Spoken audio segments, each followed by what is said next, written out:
Hey guys, it's Carl Brown for GuitarLessons365.com. Today we're going to start our Eddie Van Halen marathon to try to, just losing Eddie last week. This is my first lesson back since his death, and obviously it hit me very hard, as it did a lot of people, I'm sure. And this is just the way I want to kind of honor him, is by just teaching as much Van Halen as I can in the next few weeks. So hopefully you enjoy learning the kind of intricacies of Eddie's playing. He's the legend of legends. He's in my life, he's just the pinnacle of guitar gods. And we're never going to have another one like him, but we can definitely keep his memory alive, champion his music, listening to his music, being inspired by his music, learning to play his music, just studying how he approached the guitar, not only just his own personal approach, but how inspired he was to create new things on the instrument. And so whatever style that you enjoy, you can take that same fire that he had and make your own thing out of it, just like he did. So this is just my little part of hopefully helping you do that. So let's start here. I put a video out yesterday, just asking for requests of songs you want me to cover over the next few weeks. And Women in Love, of course, there's a lot of them. And it's just got that intro that I just played, which is just iconic, and it's got some just really beautiful playing on it, and it's hard to do. So we're going to cover the entire track today. So before I get into it, please subscribe to the channel if you haven't already. Ring that notification bell so you'll know when I release a new video. And check out my Guitar Academy too. You'll see the link in the description below. Contains all my guitar courses covering everything from like technique and improvisation and ear training theory, guitar tone, you name it. So please go check it out. All right, now I'm tuned down a half step for this. So everything down, every string down a half step to E flat tuning. I'll put those notes in the description if you don't know what that is. And let's get to this intro. So kind of on like a clean chorusy type sound here. And now this has, on the recording, has a delay on it. That I think some of the notes that you're hearing are actually repeats of the delays. Because sometimes when I watched Eddie play this live, even though it's kind of from a distance, it doesn't look like he's tapping every single note every time. However, when I'm doing it, I'm tapping every note that you're hearing. The reason, so you can recreate it without any delays. I don't know, I think he might have recorded it that way. I'm not sure. It sounds like everything is a pretty clean tap. Even if it's a repeat, maybe it's on 100% and it just sounds like a tap. But basically, I'm going to be tracing every single note there instead of going and then trying to get the repeat to get that last note, which is where I kind of see how Eddie does it live. So this way you can you don't have to rely on the tone, the delays. You can just do every note yourself. All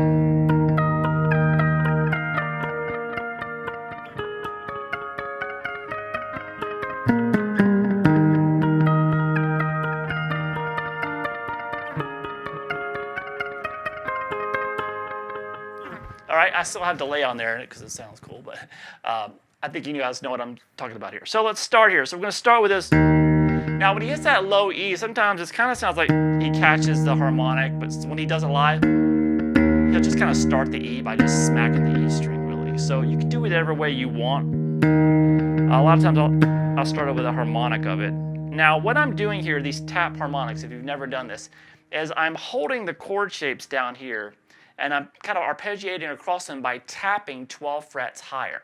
So right over the fret. So if I'm holding the 9th fret here, this E chord.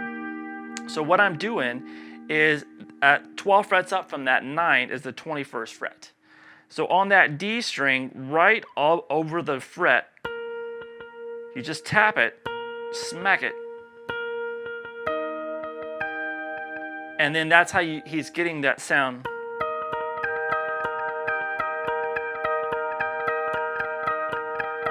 So then he's got those chords going on in the left hand. And he just traces it.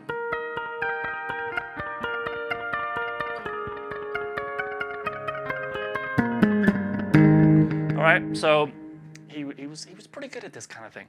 So let's start here with the E. So I'm borrowing across the 9th fret of the D, G, and the B string.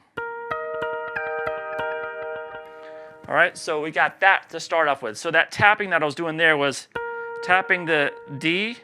Remember, I was just 12 frets up from this, so I'm just going to call it the strings that I'm tapping. So the D, then over to the G, back to the G, D.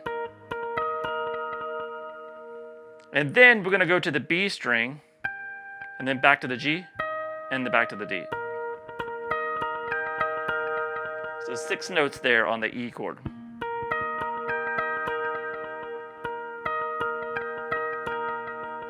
Then go to this, now it's a B major triad here. So that's the 7th fret here on the B, 8 on the G, 9 on the D. And we're going to be tapping 12 frets up from that. So that's going to be at the 19th, 20th, and the 21st. Remember, it's right over the fret, not over this fret spacing, the fret itself. So now the pattern here is going to be tapping the B, G, D, back to the G, and you do that twice. So we had this so far.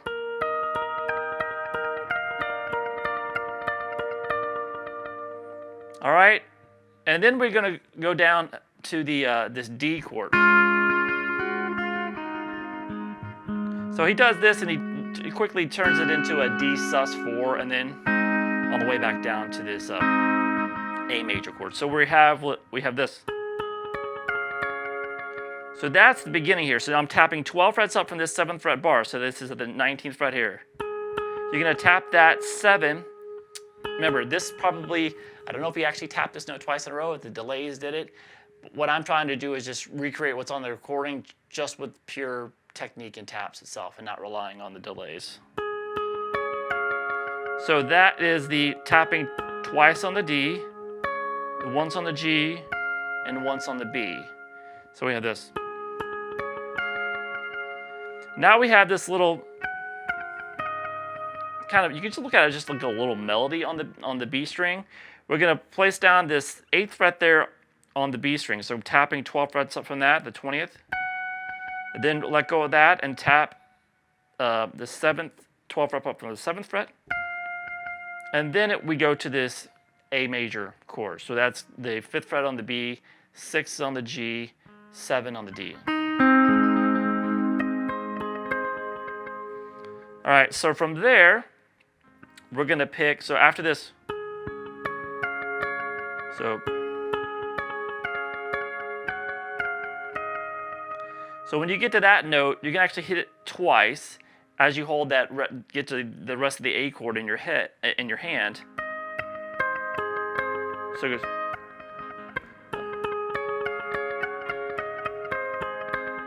So you're going to pick that, tap that twice there, and then tap the G, and then tap the D, and then back to the G. Remember, always 12 frets up from what you're doing in the left. So we have this so far.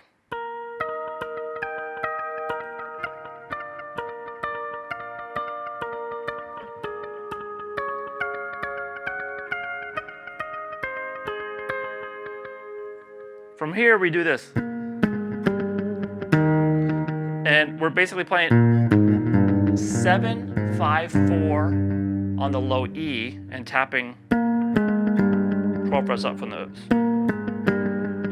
And then when you get to the low E string, open E, you can do like he does live. You just kind of start the string back. Don't worry about the tap harmonic, or start it back on the harmonic by just tapping back here.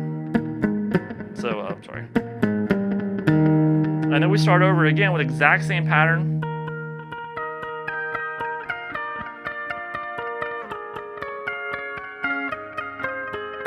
Except now we're going to add, instead of stopping there, we're going to add one last note back on the D string on that A chord.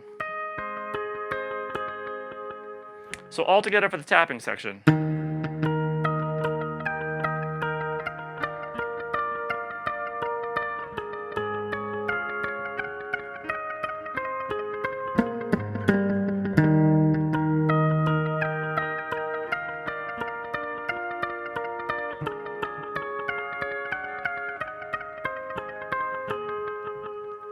All right, so cool stuff. And now we get to one of the most beautiful things he ever did. And it looks like this.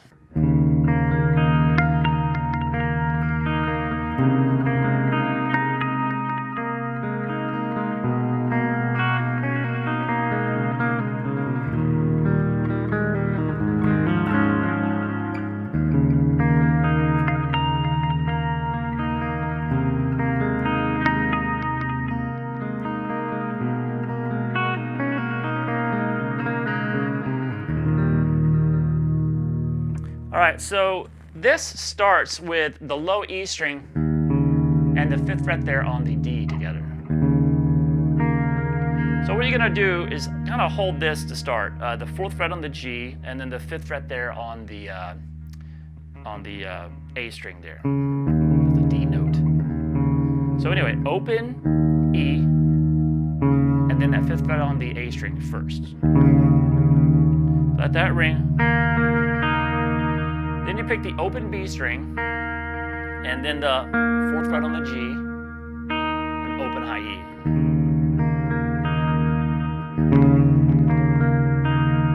Now you're going to reach up and grab the harmonic at the 7th fret on the B, and then the 7th fret on the high E.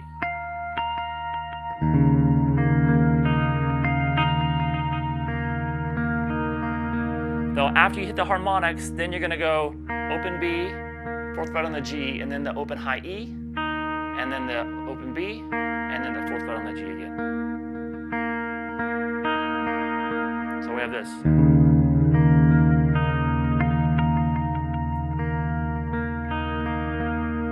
So those last little arpeggiated notes are kind of delayed. Let the harmonics ring for a second.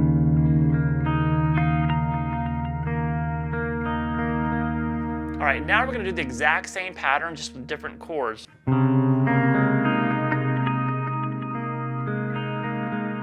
So now if you listen closely, he has this note as the bass note, but he also has the open D string with it. So it gives this kind of really kind of ethereal sound. So you're going to have you can just have the 4th fret there. Again, it sounds fine, but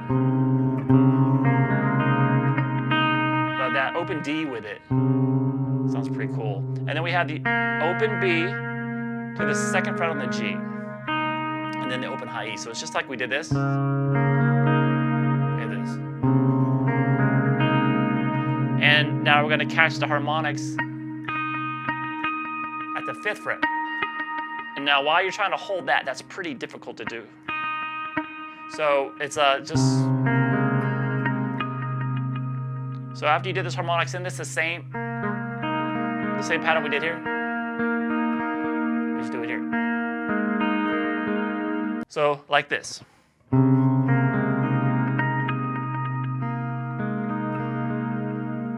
All right, and now we have this.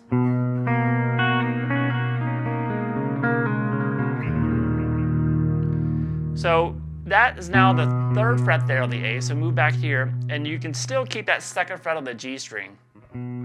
So we have this first. So the first time he picks through this, he plays the 3rd fret on the A string, then the open B. Then what he's going to do is he's going to pull off 3 to 0 on the high E, and then the same thing on the B. So we have this.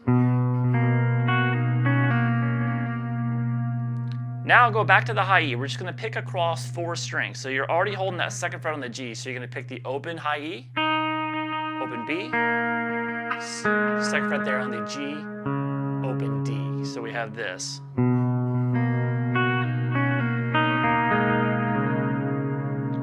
And then we're going to end it. So this right here is a pull off. You hear, sometimes we'll see it play like this. but it was actually he pulls it off. And that's how he gets that really kind of expressive element to that, those two notes. He's pulling off 4 to 2 on the G string, open D string, and then the 3rd fret on the A to the E. So we have this all together.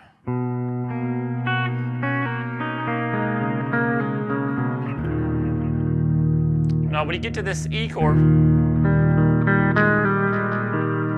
I'm just doing this strum across. And then you pick the 1st fret on the G string to the D string, the 2nd fret. You're still holding that E chord. Back to that 1st fret on the G. Now pull off 2 to 1 on the G. Back to that 2nd fret on the D.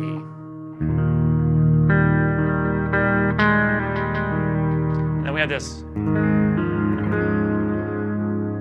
little Keith Richards thing. So this is the open A string, barring the 2nd fret on the D, G, and B, A major chord, hammer on to a D major chord by playing hammer on to the 3rd fret on the B and the 4th fret on the D, and then play that chord again.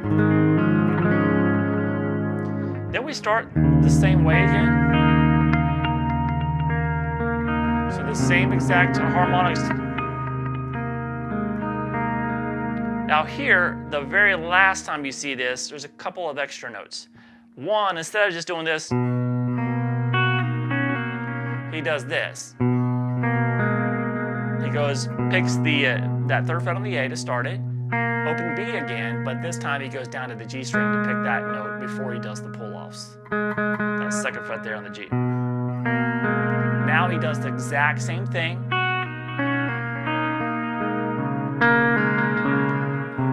Except right there, instead of going, he does this. So it's the 4th fret on the A instead of the 3rd fret the very last time. And then resolves to that E major chord. Live, when I see him do it, he just usually just does the 3rd fret. But on the recording, just that last time you hear him do it towards getting ready to resolve to that E chord, he plays the 4th fret instead of the 3rd. So anyway, so let's jump into the rest of the track. The rest of the band kicks in, and we have this.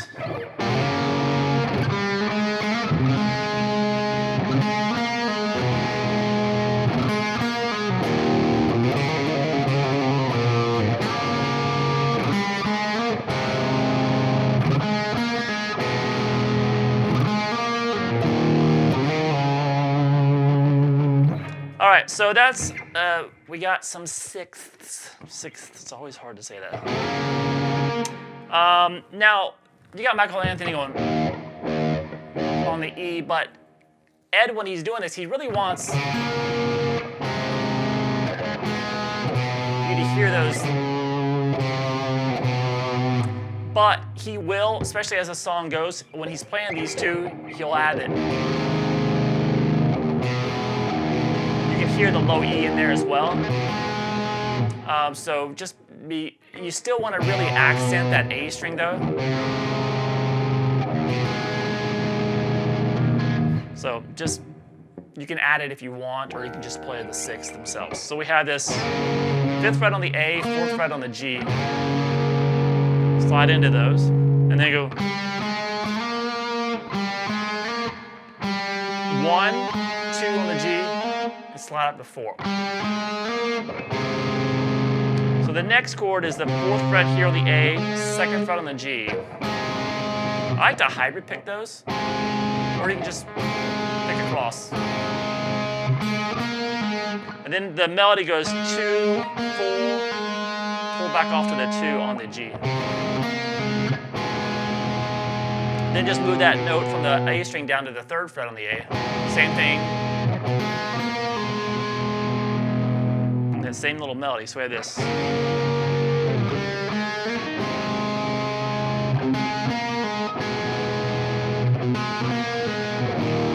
And resolve that to an E power chord there.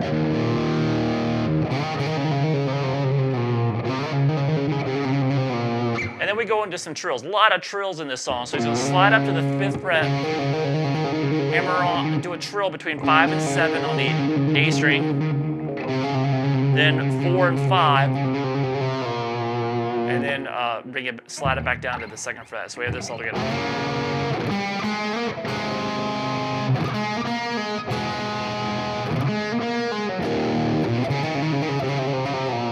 Repeat.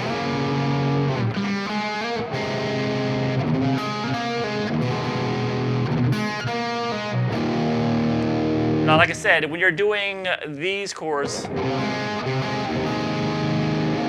can add that low E if you want.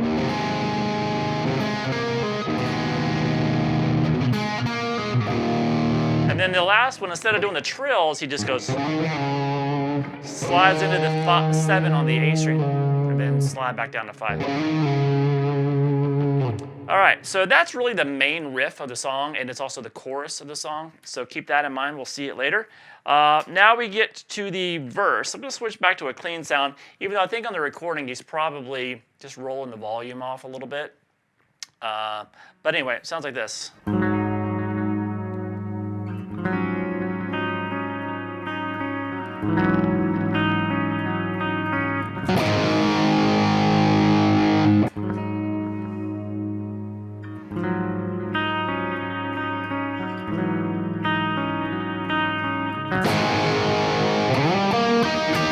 All right, so that right there is going to start with the open A string and then the 5th fret on the D,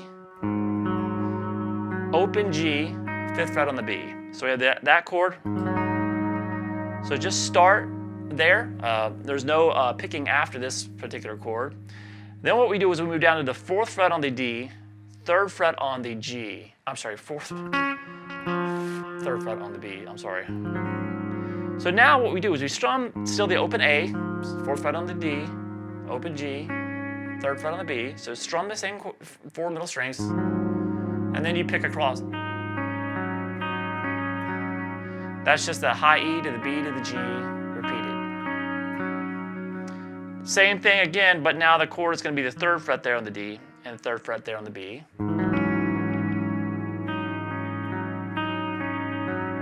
And then A power chord there with some distortion. So we have this.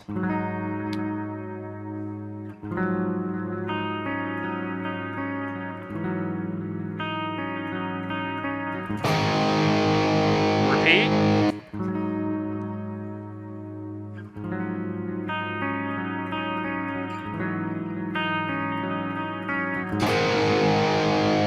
All right, now that takes us to the pre-chorus. So it sounds like this.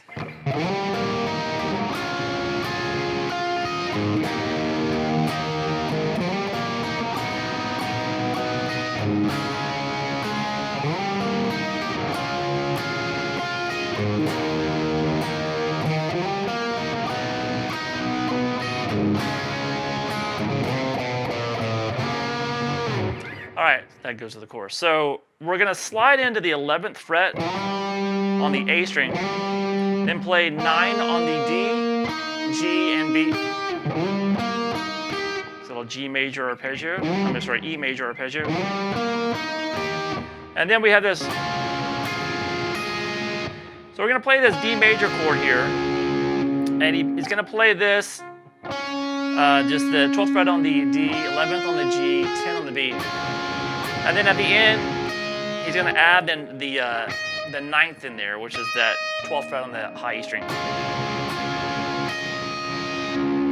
Then hit the open A string real quick, and then to an E chord. So just E major chord. So just open E, 7th fret there on the A, 9th across the D, G, and the B.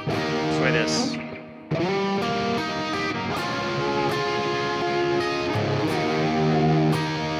Here we go, from here we go. So that's 7 on the A, slide quickly into 11, and then 9 on the D and the G. So we have this all together.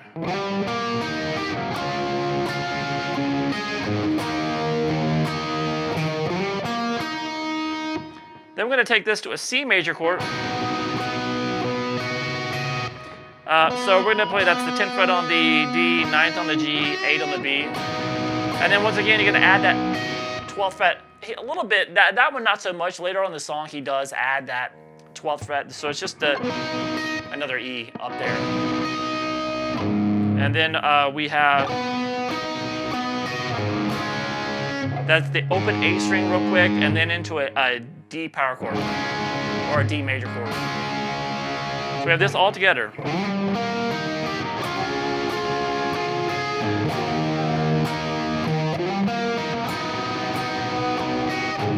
Repeat.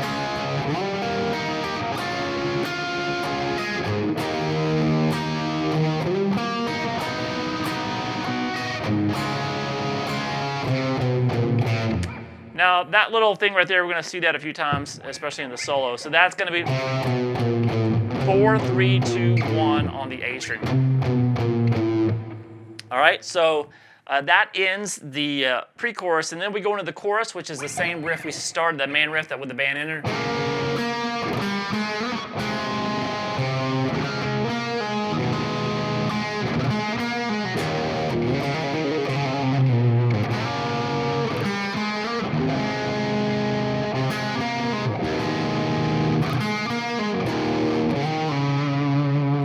All right, so after the chorus, we go to verse number 2. Now, verse number 2, a little bit different than verse number 1. It starts with the same kind of clean stuff, but the kind of power chord hits are different.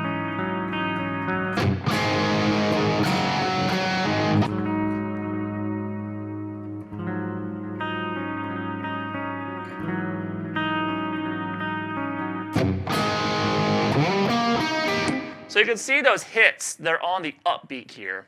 And then there's a little. So we basically had that same part leading into that.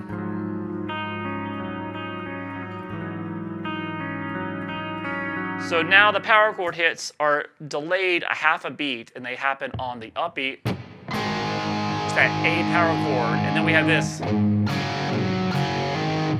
That's the open A string. Then after you hit the open A, you're gonna hit the open D and G together. Then back to the open A. Then back to that D and G, and hammer on this second fret there on the D and the G to bring it back to an A power chord.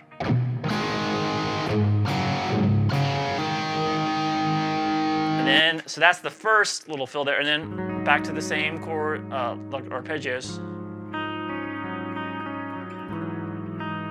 And this one, just on the upbeat again, but nothing fancy after that. And then we go back into the same pre-chorus we did before. Now out of that pre-chorus, we actually get to the solo. Now the solo, like we said, it kind of starts there at the end of that pre-chorus, and that really leads into the solo itself. So that very ending of the pre-chorus that we did before, that's really the beginning of the solo. So the solo looks like this, a lot of trills.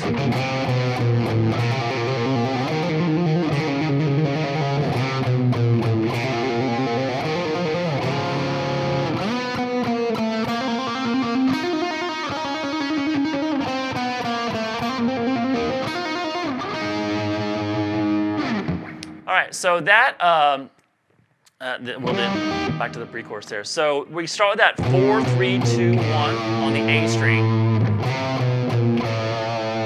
And then get your trill muscles going. We're gonna go trill between 2 and 4 on the A. Then up to 7 and 9 on the A. And then 5 and 7 on the A.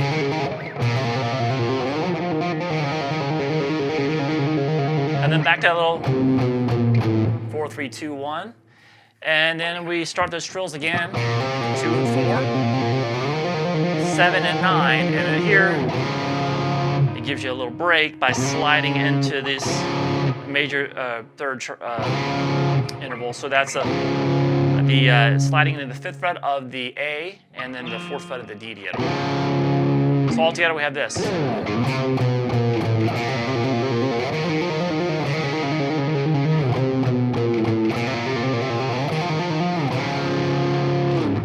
Now this next part, I think I don't know if what he did was intentional, probably was intentional, but he doesn't necessarily always play this like this live. But on the recording, you see a lot of people might play this and they might go, just kind of do this, the same thing they did here. The first time he does it though, he doesn't do it like that. He plays 10 on the D string twice, and then 9, 8 on the D. And now we go into some more trills. So we have between 9 and 11 on the D, and then 9 and 11 on the G, and then back to 7 and 9 on the G. And then we have the 4-4-note descending pattern here. So then he finally does it the second time around. He does the full 11, 10, 9, 8. And then we're back to some trills again. At 9, 11 on the D, and then 9, 11 on the G, and what he does here, he's going to slide into the 9th fret on the G and the 10th fret on the B together, and you can hit the open D string with it too. So that was.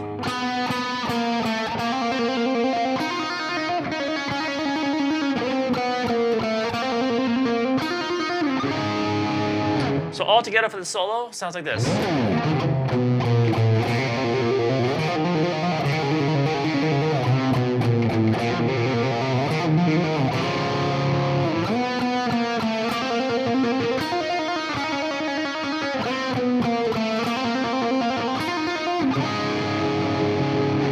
All right, and then that goes back to the same pre-chorus. Out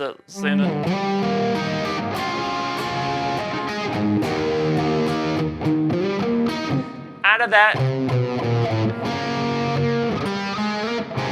outro, that last chorus there. Now, the only little thing that's different is all the choruses before, they ended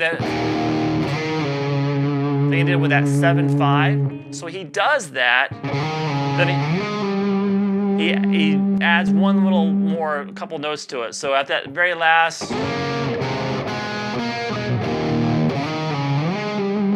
so that's slide 7 down to 5, then up to 12, and then 11. And that takes us to the outro section, which looks pretty cool. So it sounds like this.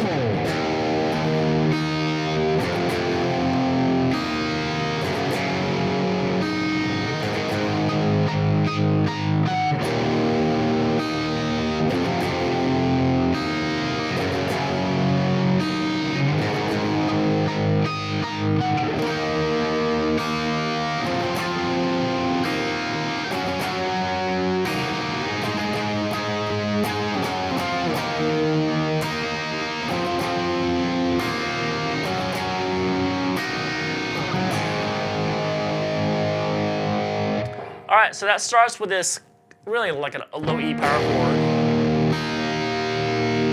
and then the open B and high E. And then we kind of continue these power chords going up the low E string. We play with this first with this F sharp power chord off the 2nd fret there. So 2nd fret on the low E, 4th on the D and the A. And then kind of quick little down, up, down, and then hit those open B and high E with it again. Do the same thing at the 3rd fret now. Open B and high E. And then here, there's a couple of ways of doing this. I know Eddie live, he came up here and he played it at the 5th fret. But then there's some harmonics there. And you can do them, it's kind of tricky. You're gonna hold the low notes there, pushing the note down on the low E string, right? But then let the rest of your your index finger really kind of relax and be very lightly over the 5th fret there, because what he's doing these harmonics. So those harmonics are the 5th fret on the high E, B, and then back to high E, B, G. So literally trying to do that like that over after you play the chord. Sometimes it'd probably be easier to do it like this. Kind of hit that open A power chord, and then you can let that A ring and get that melody. So however you want to do it, I see videos of Eddie, he's going up to the 5th fret, holding the power chord, but he's not doing the harmonics, he's doing some other stuff around it. So I don't know really how it would have been on the recording, but it's easier to get those harmonics out and sounding good with the open A power chord. So you do that.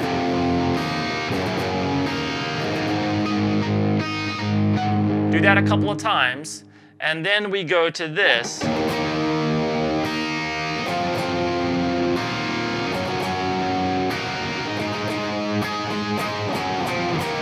So that's basically just taking everything up an octave. So this E power chord, low E string with it, and then the open B and high E.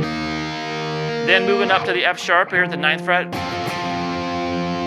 Down up, down again, and then hitting the B and high E.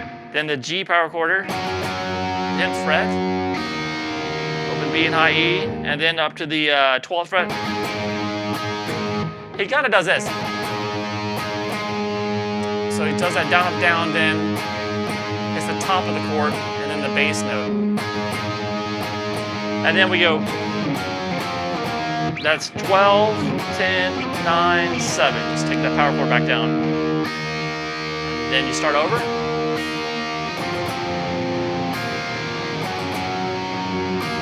So here, instead of going to the A, he just ends the song with the open A power chord down here in open position.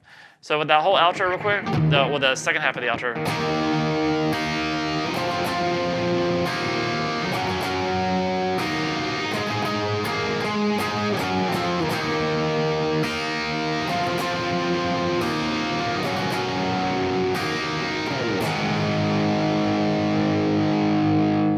All right, so that is it for Women in Love. A great song. Just got some really cool stuff in that intro, man. Wow.